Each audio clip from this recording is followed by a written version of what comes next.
जातिगत जनगणना को लेकर इस वक्त देश की सियासत गरमा रही है।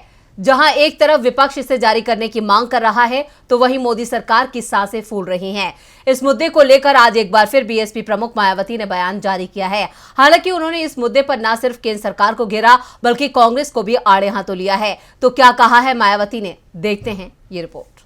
जातिगत जनगणना को लेकर केंद्र और विपक्ष के बीच आर पार की लड़ाई छिड़ गई है। विपक्ष लगातार खुलकर इसे जारी करने की मांग कर रहा है, वहीं केंद्र के मंत्री कुछ भी साफ तौर पर कहने को तैयार नहीं है। इस चुप्पी के बीच आज मायावती ने बीएसपी को जमकर घेरा है।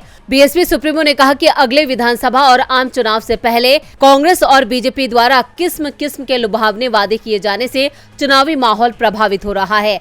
किंतु प्रश्न ये है कि जो वादे अब किए जा रहे हैं वो पहले समय रहते क्यों नहीं लागू किए गए। इस प्रकार घोषणाओं में गंभीरता कम और छलावा ज्यादा। मायावती इतने पर ही चुप नहीं हुई। उन्होंने हमलावर होते हुए कहा कि देश की जनता महंगाई, गरीबी, बेरोजगारी और भ्रष्टाचार की मार से त्रस्त है। लेकिन बीजेपी जातीय जनगणना, ओबीसी और महिला आरक्षण को चुनाव में भुनाने में लगी है ताकि अपनी विफलताओं पर पर्दा डाल सके। लेकिन जनता इसे छलावा मानकर अब और इनके बहकावे में आने वाली नहीं है। बीजेपी पर हमला बोलने के साथ साथ मायावती ने कांग्रेस पर भी निशाना साधा। उन्होंने कांग्रेस के जिसकी जितनी आबादी उसकी उतनी हिस्सेदारी वाले बयान को चुनावी शिगुफा बताते हुए हमला बोला है।